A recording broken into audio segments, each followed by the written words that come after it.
Dear students, हम लोग आज के क्लास में आधुनिक भारत का एक नया विषय शुरू करने जा रहे हैं। वो विषय है विद्रोह से, रिवोल्ट से। जहाँ तक विद्रोह का प्रश्न है तो ये एक बहुत लंबा टॉपिक है।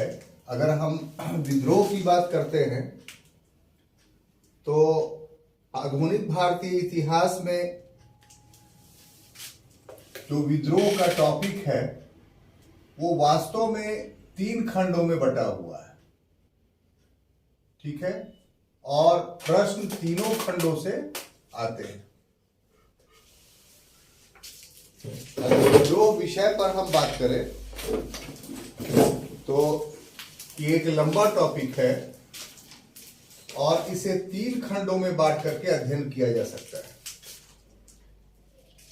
एक खंड तो हमारा होगा कि 1857 से पूर्व का विद्रोह,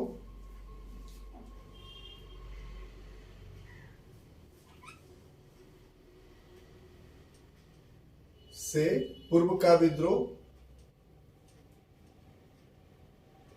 ये एक खंड है हमारा पढ़ने का, ठीक है। और दूसरा खंड जो हमारा होगा उसमें 1857 का विद्रोह,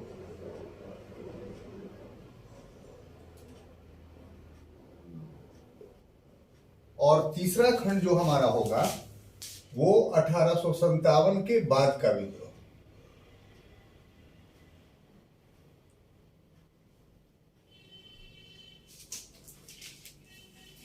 (1857) से बाद का विद्रोह। तो आधुनिक भारत में जो विद्रोह टॉपिक है, जो रिवोल्ट टॉपिक है, वो काफी बड़ा टॉपिक है। और इस टॉपिक को हम लोग आज शुरू करने जा रहे हैं, इसलिए शुरू में ही बता देना चाहते हैं आपको कि ये टॉपिक में कौन कौन सी बातें पढ़नी है। ये टॉपिक 3 खंडों में बटा हुआ है, जिसमें पहला खंड हमारा होगा 1857 से पूर्व का विद्रोह, दूसरा खंड होगा 1857 का विद्रोह, और तीसरा खंड होगा 1857 से बाद का विद्रोह। तो देखिए, इन विद्रोहों के बारे में जो चीजें हम लोग को पढ़नी है वो क्या पढ़नी है कि 1857 से पूर्व का विद्रोह का अगर हम बात करते हैं तो ब्रिटिश शासन के स्थापना जो हमारे देश में हुई तो भारतीयों के सहमति से नहीं हुई थी, बल्कि अंग्रेजों की कूटनीतिकता से हुई थी। और अंग्रेज अपने कूटनीतिक और युद्ध नीति के माध्यम से भारतीय शक्तियों को ग्रेजुअली, धीरे धीरे पराजित करते रहे। और ऐसा नहीं है कि भारतीयों ने अंग्रेजों के इस विजय को सह लिया या स्वीकार कर लिया, बल्कि जैसे ही भारत पर ब्रिटिश सत्ता की स्थापना हुई वैसे ही विद्रोह भी शुरू हो गया। लेकिन ये विद्रोह जो था वो अलग अलग क्षेत्रों में अलग अलग समूहों के द्वारा या अलग अलग आकांक्षाओं की पूर्ति के द्वारा हो रहा था। इसलिए अंग्रेजों ने एक एक करके उन विद्रोहों को दबा दिया। लेकिन उसके बाद 1857 का जो विद्रोह हुआ वो एक ऐसा विद्रोह था जो कहा जा सकता है कि संपूर्ण भारत में तो नहीं, लेकिन भारत के एक बहुत बड़े भाग पर एक ही समय में और संगठित रूप से कुछ हद तक विद्रोह किए गए। लेकिन इस विद्रोह को भी अंग्रेजों ने दबा दिया। उसके बाद जो तीसरा खंड है 1857 के बाद का विद्रोह का, वो विद्रोह का प्रवृत्ति जो था वो अपनी मांगों को मनवाने के लिए था, ब्रिटिश सत्ता को उखाड़ फेंकने के लिए नहीं था। तो ऐसी परिस्थिति में जो तीसरे चरण का विद्रोह होता है हमारे देश में 1857 के बाद, उस पर ब्रिटिश शासकों ने सहानुभूति पूर्वक विचार भी किया, उनकी कुछ मांगों को पूरा भी किया। तो इस तरीके से ये 3 खंड हमारे होंगे। अब जो पहला खंड है जो आज का विषय है हमारा, तो उस खंड में भी बहुत सारे उपखंड हैं। जैसे 1857 के पहले जो विद्रोह हुआ था वो प्रकृति के हिसाब से, नेचर के हिसाब से एक वर्ग के द्वारा नहीं किया गया था।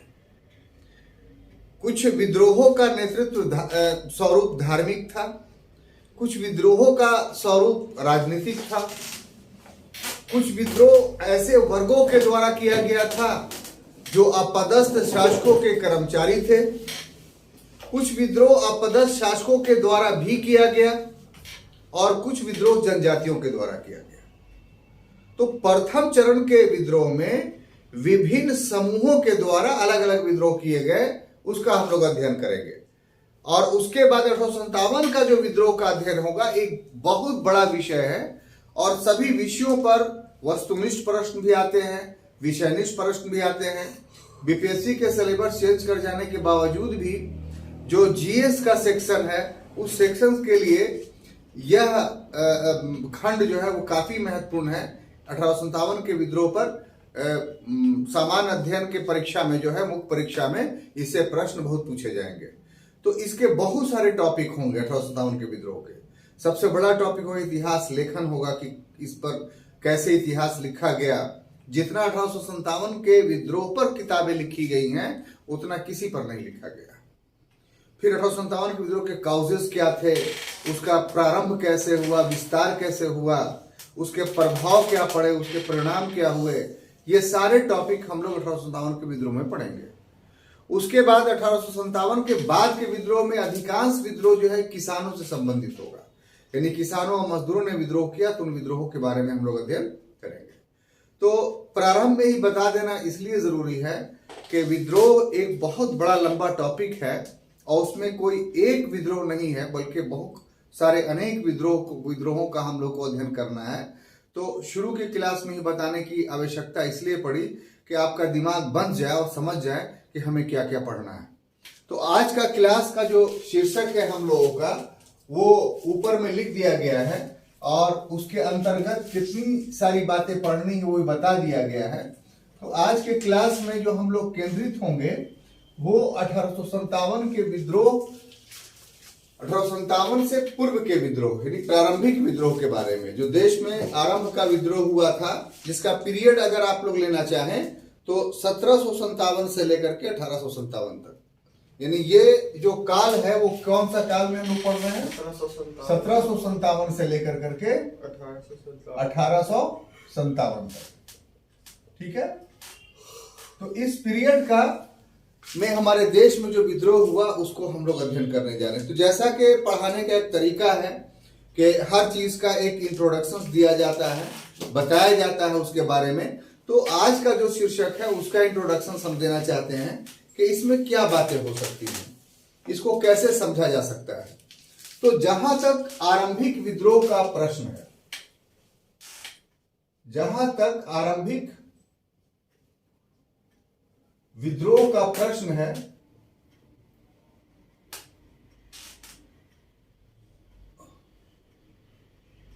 तो ब्रिटिश सत्ता के विरुद्ध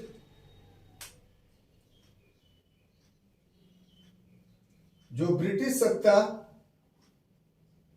की स्थापना हुई थी, जो ब्रिटिश सत्ता स्थापित हुआ था, तो इस ब्रिटिश सत्ता के विरुद्ध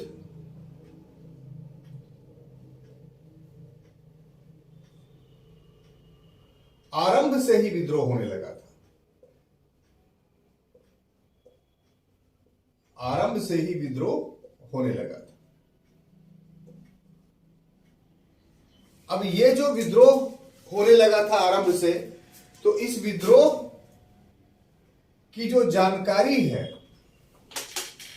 हम लोग को जो मिलती है जानकारी, वो जानकारी भारतीय स्रोत सामग्री का जहां तक प्रश्न है वो न्यून है, बहुत ही कम है, यानी ना के बराबर में।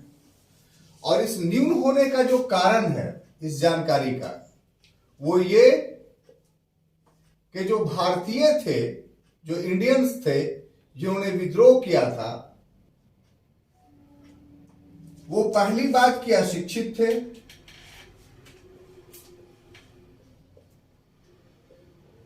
और दूसरी बात वो कि वो सबूत नहीं छोड़ना चाहते थे, यानी प्रमाण नहीं छोड़ना चाहते थे। बात समझ में आई?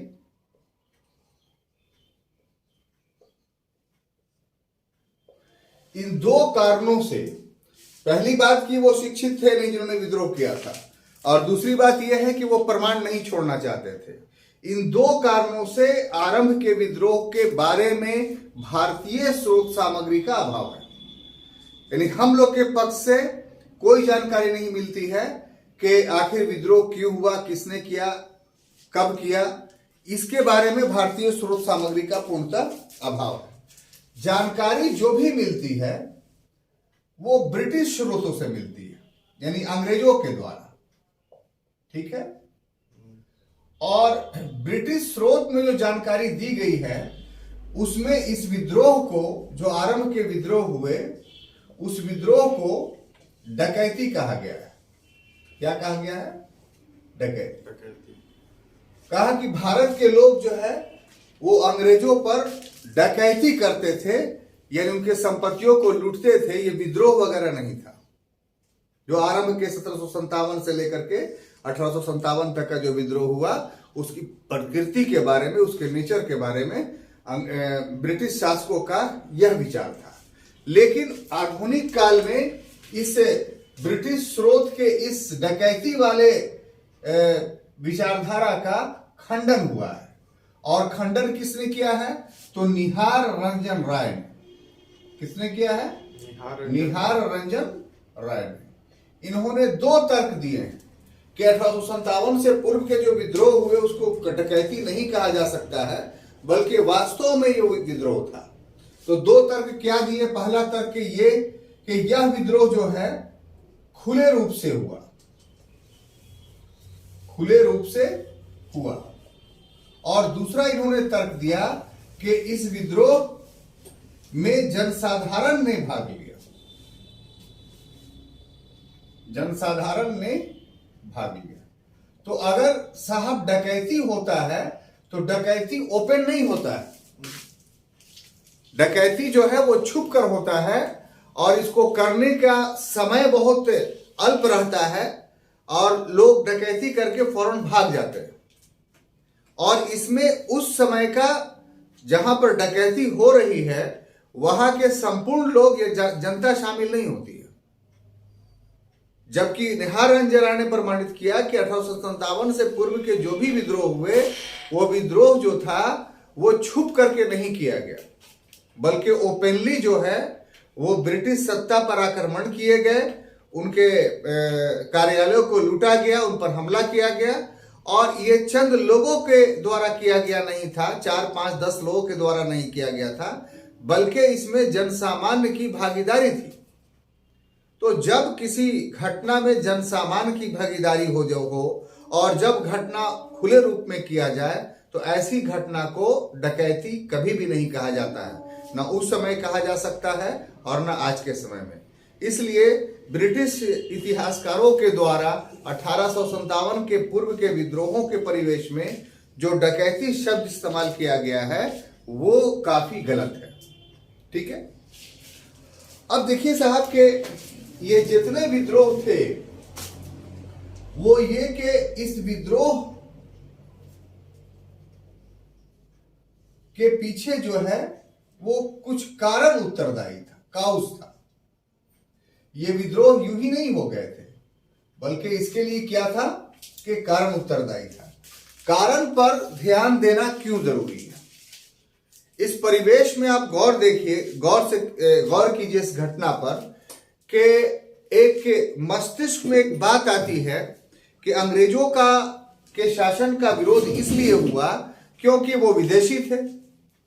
आमतौर पे किसी से पूछिएगा, एक सेंटेंस में बताइए कि ब्रिटिश सत्ता का विरोध क्यों हुआ, तो विदेशी थे। तो उनसे ये प्रश्न कीजिए आप कि इसके पहले के जो शासक वर्ग थे जैसे मुगल, तुर्क, ये भी तो विदेशी थे। तो उस प्रकार का विद्रोह इन सत्ता के विरुद्ध क्यों नहीं हुआ, अंग्रेजों के विरुद्ध क्यों हुआ? तो इसका अर्थ यह हुआ कि अब हमको यह खोजना पड़ेगा कि अंग्रेजों के विरुद्ध विद्रोह के काउस क्या थे। अगर काउस पर हम ध्यान देंगे या उसका अध्ययन करेंगे, तब पता यह चलेगा कि यह सब कारण पूर्व के विदेशी सत्ता के समय उपस्थित नहीं था। इसीलिए उन पूर्व के सत्ता के विरुद्ध विद्रोह नहीं हुआ और अंग्रेजों के समय या अंग्रेजों के द्वारा अमुक कार्य किए गए जो पूर्व के शासकों के द्वारा नहीं किए गए थे, ये पूर्व के सत्ता के द्वारा, विदेशी सत्ता के द्वारा नहीं किया गया था। इस कारण से पूर्व के विदेशी सत्ता के विरुद्ध विद्रोह नहीं हुआ, बल्कि अंग्रेजों की सत्ता के विरुद्ध विद्रोह हुआ। अगर ब्रिटिश सत्ता भी ये सब काम नहीं करती तो हो सकता था कि उनके विरुद्ध भी विद्रोह नहीं होता। तो इसलिए 1857 के विद्रोह के कारणों का, 1857 के से पूर्व के विद्रोह के कारणों का अध्ययन करना एक विषय बन जाता है, एक सब्जेक्ट बन जाता है। और ये एक ऐसा सब्जेक्ट है जिस पर वस्तुनिष्ठ पर विषयनिष्ठ प्रश्न तो आएंगे ही, यूपीएससी दीजिएगा उसमें या बीपीएससी के सामान्य अध्ययन के खंड में इसका प्रश्न आ सकता है। सबसे महत्वपूर्ण बात है कि जिस ढंग के काउज अकाउंटेबल है उससे वस्तुनिष्ठ यानी ऑब्जेक्टिव प्रश्न भी बनेगा। आमतौर पे ऑब्जेक्टिव की तैयारी करने के लिए लोगों की मेंटलिटी यह है कि ये पूरा का पूरा वस्तुनिष्ठ होता है। मतलब किसी के जन्म का समय हमको पढ़ना है, किसी के मृत्यु का समय पढ़ना है, कोई घटना की तिथि पढ़ना है, किसी घटना के अंदर जो एक घटना घटी है उसके बारे में पढ़ना है, वस्तुनिष्ठ अध्ययन हो गया। जबकि अब जो ट्रेंड चला है वस्तुनिष्ठ प्रश्नों का, उसमें विषयनिष्ठ घुसा हुआ रहता है। पूरा एक चैप्टर के सारे घटनाओं को 4 विकल्पों में दे करके ये पूछा जाता है कि इसमें से कौन सी घटना जो है वो नहीं घटी थी। तो यदि आप पूरे घटनाओं का अध्ययन नहीं किए हुए हैं तो फिर इस प्रकार के वस्तुनिष्ठ प्रश्न, ऑब्जेक्टिव क्वेश्चंस का आंसर आप नहीं दे सकते। आपसे वो मिस कर जाएगा, गलत हो जाएगा। तो इसलिए ये जरूरी है कि सांगोपांग अध्ययन किया जाए, माने टोटली स्टडी किया जाए, बल्कि छोड़ करके नहीं कि ये वस्तुनिष्ठ है, ये विषयनिष्ठ है और सबकी अलग अलग पढ़ाई होगी। वास्तविकता यह है कि अब ऐसा कोई अंतर नहीं रह गया है, प्रश्न के पूछने में सिर्फ अंतर रह गया है कि कोई प्रश्न वस्तुनिष्ठ होता है, कोई प्रश्न विषयनिष्ठ होता है। आप दोनों प्रश्नों का उत्तर तभी दे पाएंगे जब जानकारी आपका उस विषय पे सर्वांगीण हो, टोटली हो। क्लियर? तो इसमें हम देखते हैं छात्रों, सबसे पहला जो लेते हैं वो है आर्थिक कारण। क्या चीज? आर्थिक कारण।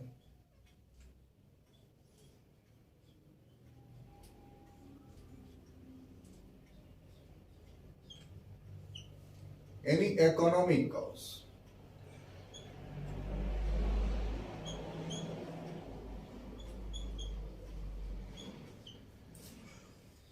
ठीक है।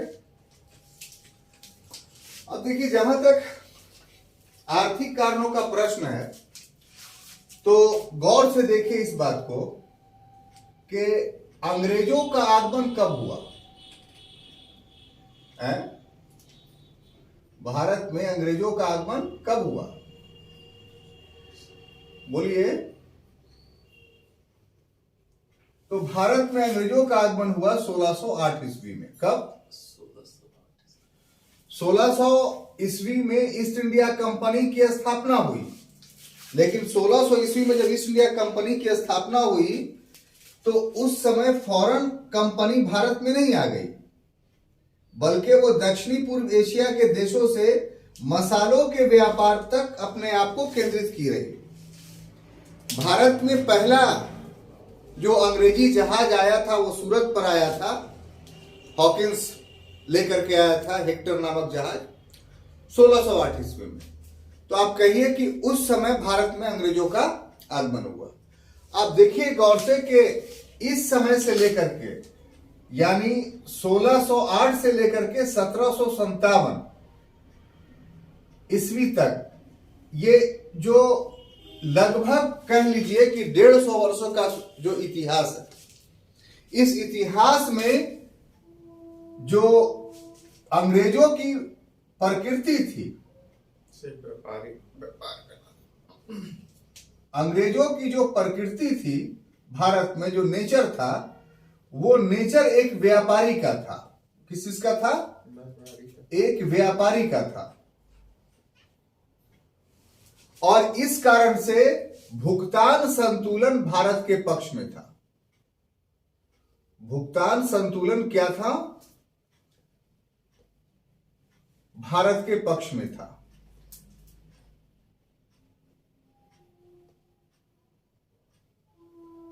अब इसको थोड़ा सा समझना होगा कि ईस्ट इंडिया कंपनी या अंग्रेज जब भारत में आए तो कब आए? तो 1608 में आए। तो उस समय से लेकर लगभग 150 वर्षों तक, यानी 1757 तक अंग्रेज की जो भारत में वास करने की या आने की प्रकृति रही, नेचर रहा, वो मात्र एक व्यापारी की रहा। वो आए थे दो चीजों की तलाश में, एक मसाले और दूसरा जो है वस्त्र यानी कपड़ा। क्योंकि मसाले जो इंडोनेशिया में या दक्षिणी पूर्व एशिया में पाया जाता था, उसके पाने का स्रोत भारत ही था। और भारतीय वस्त्र की जो क्वालिटी थी, वो यूरोप में बहुत ज्यादा उसकी मांग थी क्वालिटी के कारण, सूती वस्त्रों की, छीट के वस्त्रों की, ढाका के मलमल की। तो इन सभी चीजों से वो लाभ कमाना चाहते थे। तो अंग्रेज लोग जब शुरू में आए यानी 1608 में, तो वो इन चीजों को खरीदने के लिए बुलियन लेकर के आते थे। Do you know Boolean? सोने का गुल्ली, मतलब सोना सॉलिड रूप में जो होता है उसको बुलियन के नाम से जानते हैं। तो उसको आए, उसको बाजार में बेच कर करके और जो है वो सामान को खरीद लिया। तो इस तरीके से सोना लाते थे और मसाले और वस्त्र खरीद करके यूरोप के बाजारों में बेच कर करके लाभ कमाते थे। क्लियर? तो इस तरीके से जो भुगतान संतुलन था, जो बैलेंस ऑफ पेमेंट था, हमारे देश के पक्ष में था। भुगतान संतुलन आप जानते हैं कि व्यापार के से संबंधित एक पदावली है, एक शब्द है, जिसमें आयात निर्यात के आधार पर भुगतान संतुलन को पक्ष या विपक्ष में होने का निर्धारित किया जाता है। यदि आयात जो है किसी देश में कम हो और निर्यात अगर ज्यादा हो, तो इसका मतलब यह हुआ कि उस देश को मनी के रूप से या आर्थिक रूप से लाभ हुआ। तो ऐसी स्थिति में कहें कि भुगतान संतुलन उस देश के पक्ष में है। और यदि आयात जो है वो अधिक हुआ और निर्यात कम हुआ, तो इसका मतलब कि देश का पैसा बाहर में ज्यादा गया और बाहर से पैसा कम आया। इसका मतलब यह हुआ कि इस आयात निर्यात का इस स्थिति में भुगतान संतुलन देश के विपक्ष में गया। तो इन 150 वर्षों के अंतर्गत जो है वो अंग्रेज कोई सामान लेकर के नहीं आते थे भारत में बेचने के लिए, बल्कि भारत से सामान खरीदने के लिए आते थे। और खरीदने के लिए क्या लाते थे? तो सोना लाते थे। इसलिए भारत में प्राचीन काल से ही सोने की कमी है, लेकिन इसके बावजूद भी विश्व में भारत सोने की चिड़िया कहलाता था। क्यों? इसी व्यापारी के गतिविधि के कारण कि भारत से जब भी जिसका व्यापार रहा है, भुगतान संतुलन हमारे देश के पक्ष में रहा है, प्राचीन काल से लेकर के अंग्रेजों की इस अवधि तक। तो इसलिए इस समय का जो पीरियड, ये जो पीरियड है, इस पीरियड में जो अंग्रेजों की उपस्थिति थी, तो तत्कालीन जो शासक था, यानी उस समय का शासक कौन था? तो मुगल था। तो मुगलों ने इनका विरोध भी नहीं किया, क्योंकि वो व्यापार कर रहे थे, व्यापारी थे, और इस व्यापार से मुगलों को लाभ था, उनको अधिक राजस्व की प्राप्ति हो रही थी।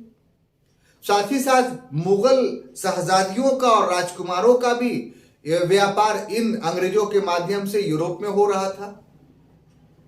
तो इसलिए 150 वर्षों का जो आरंभिक नेचर है अंग्रेजों का, वो पूरी तरीके से भारत के पक्ष में था। इसीलिए उस समय के शक्तिशाली मुगलों ने जो है वो इनका विरोध नहीं किया और बल्कि सुविधाएं दी, सहयोग किया। हाँ, औरंगजेब के समय में, अंतिम समय में अंग्रेजों की महत्वाकांक्षा जागी थी 1688 ईस्वी में कि अपनी सत्ता की स्थापना करें, लेकिन उस समय तक मुगल काफी मजबूत थे और अंग्रेजों को हार का सामना करना पड़ा। तो उस घटना को देख करके फिर अंग्रेजों ने भविष्य में कोई गलती नहीं की और व्यापारी की तरह ही 1688 के बाद से भी 1757 तक वो भारत में बने रहे। क्लियर? लेकिन 1757 के बाद जो भारत की राजनीतिक परिस्थिति थी, जो पॉलिटिकल स्ट्रक्चर्स था या सिस्टम था, उसमें विरंखिलता आ गई, टूटन आ गई। अब मजबूत जो है वो पॉलिटिकल पावर भारत नहीं रहा और छोटे छोटे टुकड़ों में पॉलिटिकल पावर बंट गया। अब मुगल कमजोर हो गए, दिल्ली तक या उसके कुछ और बड़े क्षेत्रों तक सीमित रह गए और जितना रियासतें थी, जैसे बंगाल था, अवध था, निजाम था या और अनेक राजपूत रियासतें थी, सब स्वतंत्र हो गई और सब आपस में लड़ने लगी। इससे भारत राजनीतिक रूप से कमजोर हुआ। तो उसके बाद की जो घटना है कि 1757 से लेकर करके आप 1764 ईस्वी का जो समय है इसमें आइए। तो 1757 में क्या हुआ? तो प्लासी का युद्ध हुआ और 1764 में क्या हुआ? तो बक्सर का युद्ध हुआ। ये दोनों युद्ध किससे लड़ा गया? तो बंगाल के नवाब के साथ। 1757 में जो बंगाल का नवाब था वो सिराजुद्दौला था। ये हम लोग पढ़ चुके हैं पहले, उसके डिटेल्स में नहीं जाएंगे अंदर, वो एक अलग टॉपिक ही था। और 1764 में बंगाल का नवाब मीर कासिम था और दोनों युद्धों में, यानी प्लासी के युद्ध में और बक्सर के युद्धों में अंग्रेजों की जीत हुई और भारतीय शक्ति की पराजय हुई। तो इसकी परिणति क्या हुई कि 1764 के बाद 1765 ईस्वी में एक संधि होती है जिसको हम लोग इलाहाबाद की संधि के नाम से जानते हैं। इलाहाबाद की संधि। अब ये जो इलाहाबाद की संधि हुई, किसके बीच हुई? तो इलाहाबाद की संधि हुई थी, उस समय मुगल बादशाह दिल्ली तक सीमित जरूर था, लेकिन था तो मुगल बादशाह, संप्रभुता तो भारत का उसी में निवास कर रही थी, सोवरेन बॉडी तो वही था। तो ये अंग्रेजों के मध्य और शाह आलम द्वितीय के मध्य ये समझौता हुआ जिसमें बंगाल के दीवानी का अधिकार अंग्रेजों को दे दिया गया। किसको दे दिया गया? दीवानी का मतलब भू राजस्व का अधिकार कह लीजिए। इस संधि के द्वारा क्या हुआ कि अंग्रेजों को बंगाल के दीवानी का अधिकार मिल गया, यानी बंगाल का वो दीवान बन गया, टैक्स कलेक्टर बन गया, है ना। डिटेल्स पॉलिटिकल हिस्ट्री में हम लोग पहले पढ़ चुके हैं, तो उसमें अंदर में नहीं जाते। यहां जितनी बातें बतानी है उतनी बातें हम बता रहे हैं। तो 1757 और 1764 के बीच में क्या हुआ, तब उसके बाद आते हैं। तो 1757 और 1764 के बीच में लूट हुई कि एक नवाब को हराया गया, उसके जगह पर दूसरे नवाब को बैठाया गया और बदले में उससे धन लिए गए। फिर उसको हटाया गया, दूसरे को बैठाया गया, फिर उससे धन लिया गया। तो ये जो 57 से 64 का पीरियड है, इसमें अंग्रेज सत्ता पे बैठे नहीं, लेकिन आर्थिक लाभ उनको होता रहा। वो अपने धन से युद्ध नहीं लड़े थे, बल्कि जगत सेठ अमीन चंद के धन से युद्ध लड़े थे। और जगत सेठ और अमीन चंद अंग्रेजों का साथ दे रहा था। क्यों? क्योंकि उसके व्यापारिक हित नवाब के साथ नहीं थे, उसके व्यापारिक हित अंग्रेजों के साथ थे। अंग्रेज रहते तो व्यापारिक रूप से वो ज्यादा संपन्न होते, तो इसलिए उस समय के जगत सेठ ने और अमीन चंद ने अंग्रेजों का साथ दिया। तो इनके साथ देने के का परिणाम क्या हुआ कि युद्ध करने में जो धन लगता है वो भारतीय पक्ष से वसूल किया, और जब युद्ध जीत लिया तो भारतीय शासक से धन वसूल करके धनी बने। तो जो बुलियन लाने का सिस्टम था, कहां से? ब्रिटेन से बुलियन ला के जो व्यापार कर रहे थे, वो 1757 के बाद धीरे धीरे ग्रेजुअली कम होता गया। क्यों? क्योंकि उनको अब भारत से ही धन मिलने लगा। और यह प्रक्रिया 1765 के बाद और बढ़ गई धन प्राप्त करने की। कब? जब उन्हें बंगाल का दीवान बना दिया गया। तो अब आय के ये दो स्रोत उनके पास हो गए। एक स्रोत क्या कि भारतीय शासकों से प्राप्त धन, और दूसरा स्रोत क्या, तो वो बंगाल के दीवान बन गए। अब देखिए कि इस बंगाल के दीवान से जो राजस्व वसूली था, जो रेवेन्यू का कलेक्शंस था, राजस्व वसूली यानी collections of revenue, collections of revenue जो था,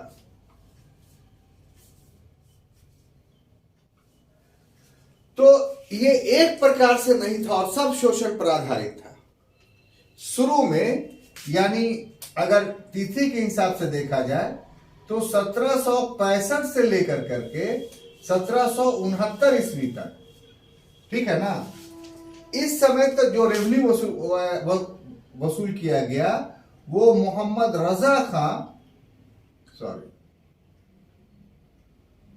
रजा खां और सीताब राय के द्वारा।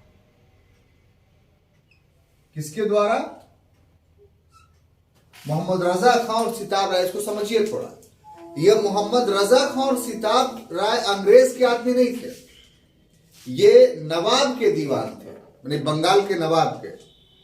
मोहम्मद रजा खां जो था वो आज के बंगाल का दीवान था, और सीताब राय आज के बिहार का दीवान था, क्योंकि उस समय बिहार बंगाल का ही हिस्सा हुआ करता था, क्षेत्र हुआ करता था। तो 1765 से 69 तक ये जो नवाब के दीवान थे, ये आदमी तो थे नवाब के, लेकिन राजस्व वसूल करके 65 से पहले नवाब को देते थे। अब जब दीवान कंपनी बन गई या अंग्रेज बन गया, तो यही दोनों व्यक्ति जो था वो अब टैक्स कलेक्ट करके किसको दे रहा है? तो अंग्रेजों को दे रहा है। यानी जनता को नहीं पता है कि हम जो टैक्स दे रहे हैं वो किसको दे रहे हैं। ये सब ऊपर ऊपर जो है वो तय हो गया था। तो अब इसका परिणति क्या हुआ कि नवाब कमजोर हुआ और अंग्रेज मजबूत होते चले गए, क्योंकि शासन का जो भूराजस्व था वो किसकी तरफ फ्लो करने लगा? अंग्रेजों की तरफ। क्यों? क्योंकि इलाहाबाद की संधि के द्वारा भूराजस्व का अधिकार मिल गया था। अब देखिए एक दूसरा है कि यह भी कुछ दिन तक चला, फिर 1769 ईस्वी से लेकर के 1772 ईस्वी तक राजस्व वसूली की ठेका पद्धति लागू की गई। क्या? ठेका पद्धति, यानी इनको भी मुक्त कर दिया गया कि नहीं, आपको नहीं।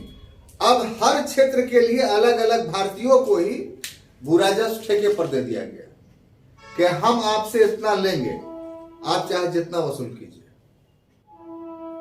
अब इसका मतलब क्या हुआ कि वो जो ठेकेदार होगा वो भारतीय होगा, कोई ना कोई जमींदार होगा, वही वसूल करेगा। तो जितना उसको अंग्रेजों को देना है, स्वाभाविक रूप से बात है कि वो उससे ज्यादा किसानों से वसूल करेगा, और अंग्रेज नहीं देखेंगे उसको कि तुम उससे कितना वसूल कर रहे हो।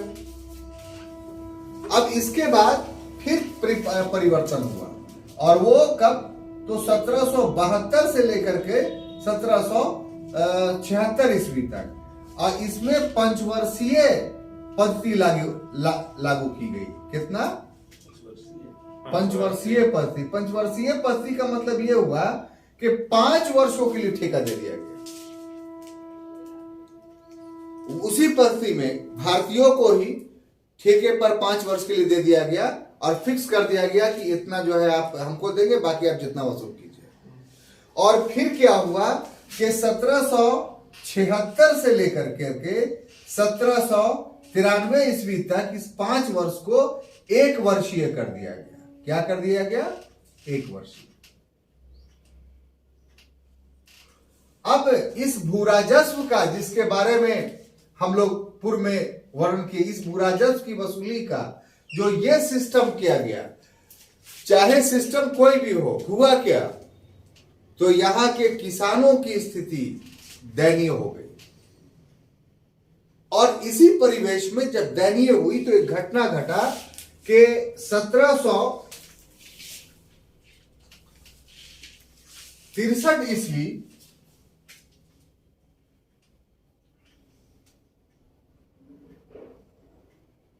यह 1772 से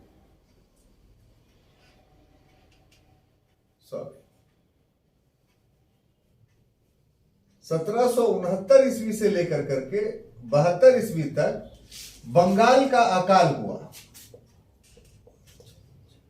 बंगाल में अकाल पड़ा। सॉरी। और इस अकाल का परिणाम हुआ कि बंगाल की 1/3 जनसंख्या जो है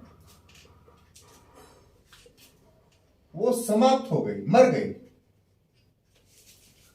तो देखिए, आमतौर पे अकाल शब्द हम लोग इस्तेमाल करते हैं तो आप यही ना मानते हो कि अकाल का मतलब कि या तो बारिश नहीं हुई, वर्षा नहीं हुई, या फिर बहुत ज्यादा हो गई, बाढ़ आ गई और इस वजह से फसल पैदा नहीं हुआ तो उसको हम अकाल बोलते हैं।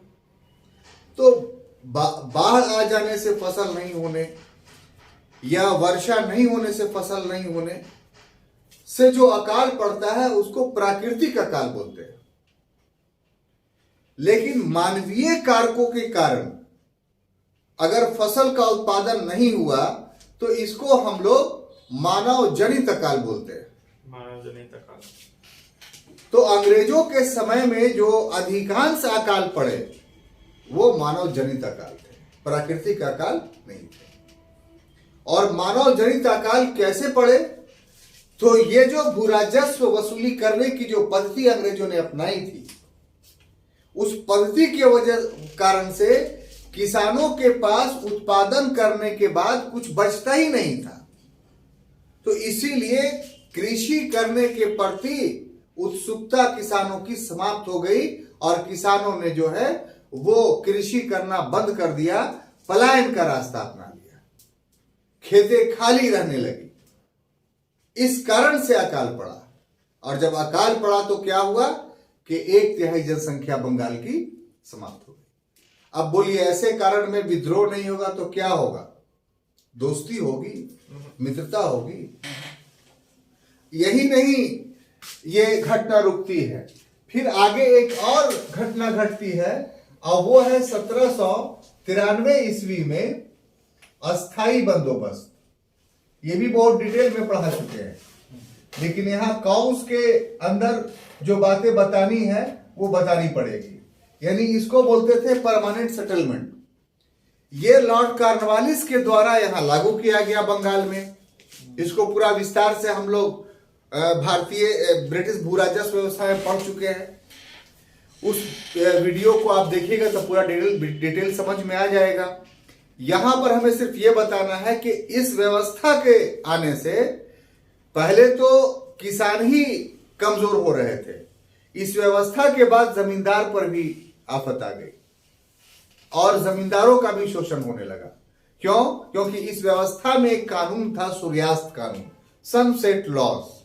और सनसेट लॉज क्या कहता था कि यदि जमींदार अमुक तिथि को शाम होने से पूर्व अगर भूराजस्व अदा नहीं करता है ब्रिटिश राजकोष में, ब्रिटिश एक्सचेकर में, तो उससे जमींदारी नीलाम कर दी जाएगी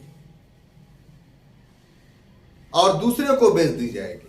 यानी जमींदार ऐसे परिस्थिति में क्या हो गया कि उसकी जमींदारी भी बिकने लगी।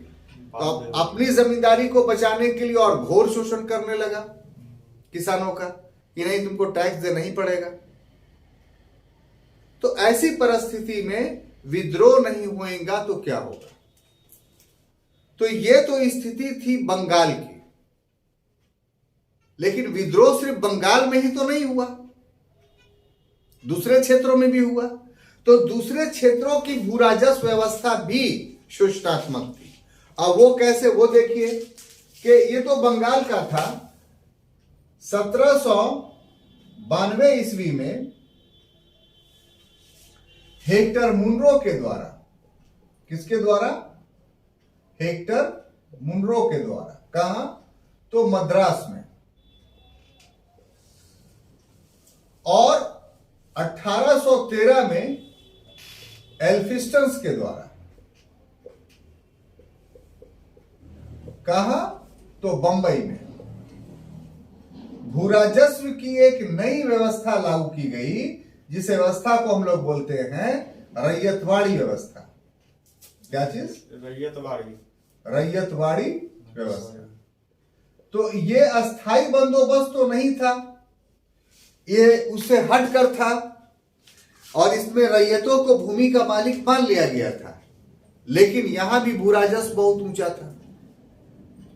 तो जिस प्रकार से अस्थाई बंदोबस्त ने बंगाल में शोषण का एक नया अस्त्र प्रस्तुत किया, उसी प्रकार से रैयतवाड़ी व्यवस्था ने मद्रास और बंबई प्रेसिडेंसी में शोषण का एक वृहत रूप प्रस्तुत किया। और वो कैसे? तो बढ़े हुए लगान की वजह से। भूमि का मालिक मान लिया, लेकिन लगान बहुत ऊंचा रखा इन क्षेत्रों में। इसी प्रकार से एक और क्षेत्र था जहां 1833 ईस्वी में हॉल्ट मैकेंजी के द्वारा, किसके द्वारा? हॉल्ट मैकेंजी के द्वारा कहा, तो कह लीजिए इसमें आज का उत्तर प्रदेश, तो हम उत्तर भारत लिख देते हैं, उत्तर प्रदेश, आगरा प्रांत, पंजाब, ये सब क्षेत्र जो था, कर्नाटक का भी कुछ भाग था, यहां एक नई व्यवस्था लागू की गई और उसको बोला गया महालवाड़ी व्यवस्था। क्या चीज? महालवाड़ी व्यवस्था। तो इस व्यवस्था में भी एक प्रकार से कहिए कि गांव के समूह को भूमि का मालिक माना गया, लेकिन यहां भी भू राजस्व की दर काफी ऊंची रखी गई। तो कहने का अर्थ यह है कि आर्थिक रूप से अंग्रेजों की जो नीतियां थी, उस नीतियां से, चाहे वो नीतियां अलग अलग नामों से जानी गई या अलग अलग शब्दों से जाना गया, लेकिन सभी का जो आधार था वो शोषण था, वो एक्सप्लॉयटेशन था। और परिणाम क्या हुआ कि इस शोषण से भारत जो सोने की चिड़िया थी, वो अब क्या हुआ? एक कंगाल देश में परिणत हो गया। क्योंकि अब अंग्रेज बुलियन लेकर के नहीं आते थे, अब अंग्रेजों को धन भारत से ही मिलता था। अब भारतीय धन को से ही वो कपड़े और काली मिर्च या मसाले या अन्य वस्तु खरीद कर करके यूरोपीय देशों में बेच करके लाभ कमाते थे। तो इस प्रकार से पूंजी निवेश का जो नाम दिया, ये विडंबनापूर्ण बात है। पूंजी निवेश का अर्थ ये होता है कि बाहर से ला करके पूंजी का निवेश करना। तो अब तो 1757 के बाद अंग्रेजों ने अपने देश से पूंजी लाना बंद कर दिया था। अब तो भारतीय पूंजी से ही लाभ कमाते थे और फिर उसी लाभ को निवेश करके जो है वो माल खरीदते थे और फिर उस माल से लाभ कमाते थे। दोहरा लाभ, यानी दोहरा लाभ, ये इसको आप कह सकते हैं। तो इससे लॉस किसको था? तो लॉस पूरा का पूरा भारतीय जनसंख्या को था। तो उससे वो निर्धन तो होता चला गया। तो दिमाग नहीं था, समझ नहीं थी कि हम लोग निर्धन क्यों हो रहे हैं, लेकिन इतनी समझ जरूर थी कि ये अंग्रेजों के आने के बाद से ही हम निर्धन होना शुरू किए। इसलिए साहब, इसके लिए जिम्मेदार कौन है? तो अंग्रेज। तो हम कह सकते हैं कि ब्रिटिश जो इकोनॉमिक पॉलिसीज थी, इस पॉलिसीज के वजह से जो है वो अंग्रेजों के खिलाफ विद्रोह हुआ। और पूर्व के जो मुगल या तुर्क शासक थे या और पहले वाले शासक थे, उनकी आर्थिक नीतियां इस प्रकार से शोषणात्मक नहीं होती थी, इसलिए उनके विरुद्ध विद्रोह नहीं होते थे। औरंगजेब के समय कुछ एग्जाम्पल्स मिलते हैं कि औरंगजेब ने अपनी अर्थव्यवस्था को मजबूत करने के लिए टैक्सेशन बढ़ाया। तो देखिए उस समय किसानों ने उस समय भी विद्रोह किया, ऐसी बात नहीं कि नहीं किया। लेकिन उसके पहले के मुगलों के काल में विद्रोह नहीं हुए, क्योंकि उन लोगों ने उस प्रकार के टैक्सेशन नहीं बढ़ाया। तो यह प्रश्न का उत्तर आपको मेरे ख्याल से मिल गया कि अंग्रेजों के खिलाफ ही क्यों विद्रोह हुआ, मुगलों या तुर्कों के खिलाफ क्यों नहीं विद्रोह हुआ। इसका जवाब यह है कि मुगलों की आर्थिक नीतियां या भू राजस्व नीतियां भारतीयों के पक्ष में थी। उनका उद्देश्य भारत से धन का लूटना नहीं था, इसलिए भारतीयों ने विद्रोह नहीं किया। जबकि अंग्रेजों का उद्देश्य क्या था कि भारतीयों को लूटना था, एक्सप्लॉयटेशन करना था, शोषण करना था, इसलिए अंग्रेजों के खिलाफ जो है विद्रोह हुआ। आज को आपको होमवर्क में यही क्वेश्चन देंगे, ये तो सिंपली में पढ़ा रहे हैं, वो तो आप दे दीजिएगा अलग अलग आंसर उसका, कि सर जो बोर्ड पर लिखे हैं उसको उतार दीजिएगा। इसको थोड़ा ट्विस्ट करके देंगे तब मजा आएगा आपको लिखने में और एक नयापन आएगा। ठीक है, अब देखिए ये तो हम लोगों ने इकोनॉमिक का उसको देखा, इसके अलावा 2 काउज और अकाउंटेबल थे छात्रों। उसमें एक काउज था, ये तो हो गया आर्थिक कारण। उसके बाद दूसरा हम लोग ले सकते हैं प्रशासनिक कारण। क्या चीज? प्रशासनिक कारण। और तीसरा काउज हम लोग ले सकते हैं सामाजिक या धार्मिक कारण। सामाजिक और धार्मिक कारण।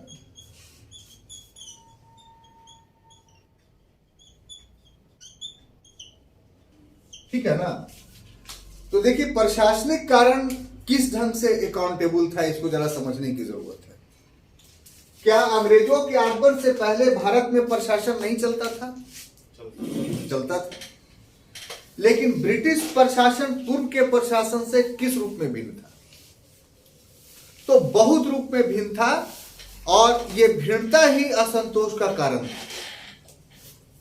सबसे पहली भिन्नता क्या थी, उसको समझने की जरूरत है कि मुगल विदेशी थे जो थे, एक लंबे समय तक भारत में रहने के बाद वो यहां के हो गए थे, और उनके द्वारा जिस भाषा का प्रयोग किया गया था वो भारत का एक सरकारी भाषा हो गया था।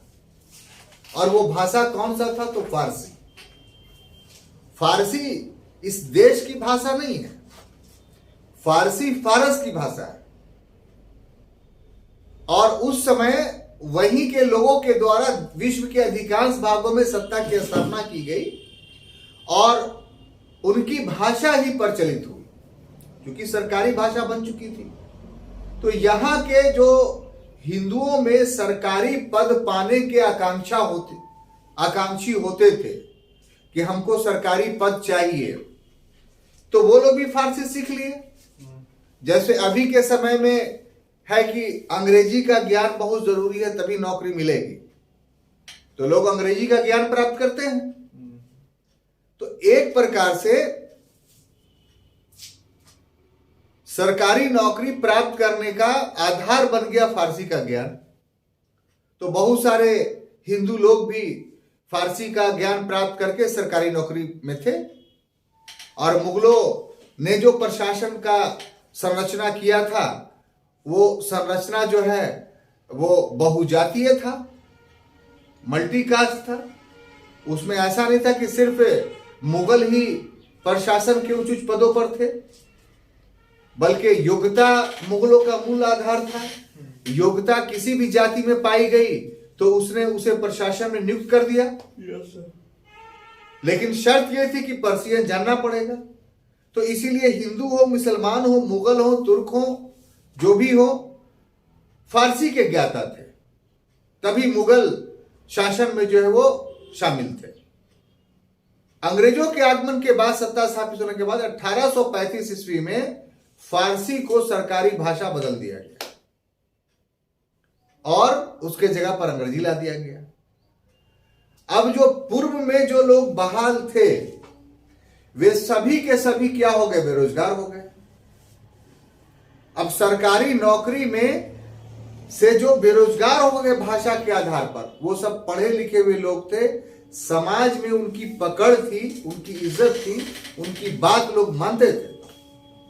तो ये लोग क्या हो जाएंगे? अंग्रेजों के विरोधी हो जाएंगे।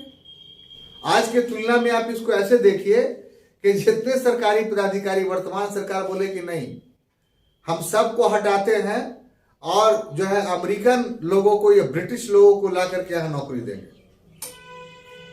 तो जो हटाएगा भारत सरकार वर्तमान सरकारी कर्मचारी को, तो सरकारी कर्मचारी हाथ पर हाथ धर के और मुंह बंद करके बैठ जाएगा क्या? वो धरना प्रदर्शन जुलूस करेगा ही नहीं? करेगा। तो यही काम तो उस समय हुआ कि जिसकी सरकारी नौकरी गई, भाषा नीति के कारण वो लोगों ने विद्रोहियों का साथ दिया, विद्रोह के लिए माहौल बनाया, विद्रोह का नेतृत्व किया। बात समझ में आ रही है? ये तो फर्स्ट कॉज हुआ। दूसरा कि अंग्रेज आने के बाद अपने कानून कायदा बनाने लगे, अपना पूरा प्रशासनिक ढांचा बनाने लगे। इसका जन्मदाता लॉर्ड कॉर्नवालिस था। पुलिस विभाग की स्थापना उसने की, दरोगा का पद उसने सृजित किया, वकील का पद उसने सृजित किया, थाना उसने बनाया, कलेक्टर के पद पहले से था लेकिन व्यवस्थित करके सभी भारत के सभी विजित क्षेत्रों में उसने प्रशासनिक की एक रूप व्यवस्था स्थापित की। तो अब ये जो लॉ एंड ऑर्डर में लगे हुए जो पुलिस और सेना के लोग थे वो पहले कौन थे? तो पहले भारतीय शासकों के सिपाही ये सब काम कर रहे थे, उसकी सेना ये सब काम कर रही थी। जब अंग्रेजों ने उसके स्थान पर अपनी पुलिस और अपनी सेना बहाल की तो क्या हुआ कि भारतीय शासकों के सेना और पुलिस जो है वो बेरोजगार हो गई और ऐसे बेरोजगार सैनिकों के द्वारा विद्रोह किया गया। तीसरी काउज प्रशासन के कंटेक्स्ट में यह कहा जा सकता है कि भारत के लोग पूर्व से दूसरे प्रकार के नियम कानूनों से परिचित थे। एक लंबे समय से शिक्षित तो थे नहीं लेकिन लंबे समय से कानून प्रचलित था तो सुन कर उन कानूनों के बारे में जान गए थे। अब उन कानूनों के जगह पर अंग्रेजों ने जो कानून लाया उससे भारतीय अनभिज्ञ थे, नहीं जान रहे थे और नतीजा के तौर पर कानून की जानकारी नहीं रहने के कारण जब इंप्लीमेंटेशन हुआ तो संघर्ष हुआ किसके बीच? ब्रिटिश सत्ता और भारतीयों के बीच में। जैसे एग्जाम्पल के तौर पर आप इसको ऐसे लीजिए कि आप भारतीय रेल में सफर करते हैं तो आपको पता है कि टिकट लेकर के सफर करना होता है, तो टिकट लेके सफर करते हैं। ये टिकट जो है वो अमुक गाड़ी की है, ये टिकट अमुक गाड़ी की है। तो आपने टिकट लिया, ट्रेन में बैठ गए, चले गए। अब एक नया कानून बना दिया जाता है कि टिकट लेना तो अनिवार्य है ये ट्रेन में बैठने के लिए, प्लस आपको साहब कोविड का जांच कराना होगा, प्लस आपको एड्स का जांच कराना होगा, प्लस आपको टीबी का जांच कराना होगा। ये सब जांच करा लेंगे तब जो है वो आप ट्रेन पर बैठ सकते हैं। और ये सब जांच क्या है तो जो डिस्ट्रिक्ट के सिविल सर्जन है उसके ऑफिस से कराइएगा तभी वैलिड होगा। अब ये कानून भारत सरकार ने बना भी दिया और प्रचारित भी नहीं किया, लेकिन चेक करने के लिए रेलवे स्टेशन पे आदमी बैठा दिया। तो क्या होगा इसका परिणाम कि आदमी तो अभ्यस्त है सिर्फ पुराने वाले कानून से, अब नया कानून के तहत वो जाएगा, सामना होगा तो प्रशासनिक वर्ग में और जनता में संघर्ष होगा। यही काम ब्रिटिश शासनकाल में हुआ था। तो जो नया कानून प्रस्तुत किया उससे भारत के लोग अनभिज्ञ थे, नहीं जानते थे। परिणाम क्या हुआ कि संघर्ष की स्थिति आई, आदि नहीं थे वो लोग। और चौथा प्रशासनिक कॉज यह था कि पहले भारत में जो शासन का स्वरूप था वास्तव में वो एक प्रकार का नहीं था।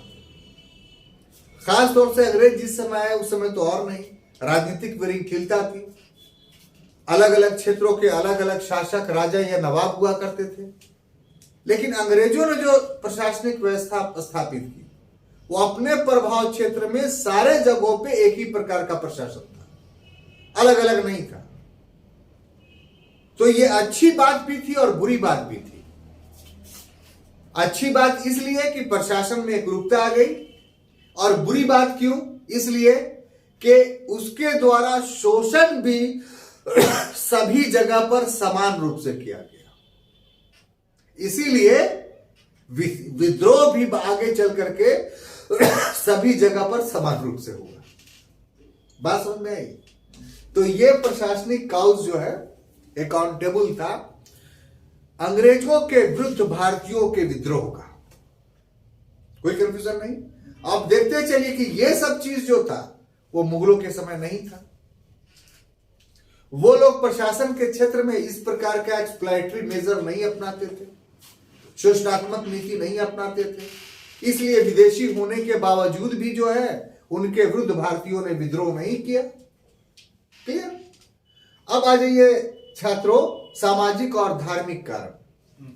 देखिए हमारे देश का जो सामाजिक और धार्मिक के पक्ष है वो अंतर संबंधित है, इंटर रिलेटेड है। यहां का समाज और यहां का धर्म अलग अलग नहीं है। समाज और धर्म में अन्योन्याश्रय संबंध है। तो चाहे कोई सामाजिक रीति पर उंगली डालिए, धर्म उससे प्रभावित होगा। चाहे किसी धार्मिक नियम पर प्रभाव डालिए, समाज उससे प्रभावित होगा। अंग्रेज जब भारत में आए और उन्होंने अपनी मनोवृत्ति यहां शासन करने की बनाई, यानी 1757 में, तो उन्होंने ये नीति बनाई कि भारतीयों के धार्मिक और सामाजिक मामलों में हस्तक्षेप नहीं किया जाएगा। क्यों नीति बनाई? पुर्तगीजों का वो लोग उदाहरण देख चुके थे। सबसे पहले भारत में पुर्तगीज ईस्ट इंडिया कंपनी की स्थापना हुई थी और उन लोगों ने जो धार्मिक नीति अपनाई, ब्लॉक धर्म परिवर्तन, खासतौर से गोवा में, कि वहां के हिंदुओं को, मुसलमानों को ईसाई बनाया गया जबरदस्ती, सारे मस्जिदों को और मंदिरों को तोड़ दिया गया। तो जो बन गए ठीक है, जो नहीं बने या तो मारे गए या भाग गए। उसी घटना की वजह से गोवा में आज भी ईसाई बहुल राज्य माना जाता है। तो उसके बाद भारतीयों का तीव्र प्रतिक्रिया हुआ और पुर्तगीज सत्ता समाप्त हो गया भारत से। तो अंग्रेज इस बात को जानते थे कि अगर भारतीयों के धार्मिक मामले में हस्तक्षेप करेंगे तो हमारी सत्ता के प्रति विरोध हो जाएगा और आरंभ में हम लोग के पास उतनी शक्ति नहीं है, उसको झेल नहीं पाएंगे, उसका मुकाबला नहीं कर पाएंगे। इसलिए अंग्रेजों ने अपने शासन के आरंभ में किसी प्रकार से धार्मिक और सामाजिक मामले में हस्तक्षेप नहीं किया। लेकिन 1813 तक आते आते जब उनकी शक्ति स्थापित होगी, महसूस कर लिया कि अगर भारतीयों ने विरोध किया भी तो हम इस विरोध को दबा देंगे, तब भारत के धार्मिक मामले में हस्तक्षेप करना शुरू किया और यहीं से ईसाई मिशनरियों को भारत में प्रवेश की अनुमति दी। तो ईसाई मिशनरी जब भारत में आए तो उन्होंने क्या किया? दो काम किया। एक काम तो यह किया कि हिंदू देवी देवताओं का उपहास उड़ाना, उनके बारे में गलत गलत बातें कहना, और दूसरा ये कि लालच दे करके निर्धन भारतीयों को ईसाई मत में दीक्षित करना। अब ये प्रत्यक्ष रूप से जो था वो यहां के जनता के मूल धर्म पर प्रहार था, तो इसलिए विरोध हुआ। उसके बाद आगे चल करके वहां अंग्रेजों ने भारत के धार्मिक और सामाजिक मामलों में भी हस्तक्षेप करना शुरू कर दिया। हालांकि वो कुछ कुरीतियों को समाप्त करने के लिए हस्तक्षेप कर रहे थे, लेकिन भारतीय किसी मामले में विदेशी सत्ता को अपने कुरीतियों पर को सुधार में कराने के भी समर्थक नहीं थे। जैसे लॉर्ड विलियम बेंटिक ने 1829 ईस्वी में अधिनियम 17 के द्वारा जब सती प्रथा को समाप्त किया। लॉर्ड डलहौजी ने 1850 में अधिनियम 32 के द्वारा जो है उत्तराधिकार के नियम लागू किए, जिसमें यह कहा गया कि कोई हिंदू अगर ईसाई बन जाता है तो उसके पिता के प्रॉपर्टी से बेदखल नहीं किया जाएगा, जबकि पहले किया जाता था। इसी प्रकार से 1856 में लॉर्ड कैनिंग ने जब विधवा पुनर्विवाह बिल पास किया, तो ये सारे काम भारतीय कुछ नेताओं के सहमति से किए गए। जैसे सती प्रथा राजा राव मोहन राय के सहमति से किया गया। विधवा विवाह पुनर्विवाह का अधिनियम ईश्वर चंद्र विद्यासागर के सहमति से किया गया। लेकिन आम भारतीयों में ये भावना फैली कि अंग्रेज कौन होते हैं हमारे सामाजिक और धार्मिक मामले में हस्तक्षेप करने वाले। तो अंग्रेजों ने सामाजिक और धार्मिक क्षेत्र में जो नीतियां अपनाई, उन नीतियां के कारण भी ब्रिटिश सत्ता के विरुद्ध जो विद्रोह हुआ। तो ये एक सम्मिलित रूप से हमने आज के क्लास में आपको जो बातें की वो ये कि आखिर 1757 से 1857 के बीच में जो विद्रोह हुए उसके पीछे कारण क्या थे। तो कारण कुछ इसी प्रकार का धार्मिक, सामाजिक, राजनीतिक और आर्थिक प्रकृतियों का था और ये काउस पूर्व में उपस्थित नहीं थे। इसीलिए भारत के लोगों ने मुगलों का विरोध नहीं किया, लेकिन अंग्रेजों का विरोध किया।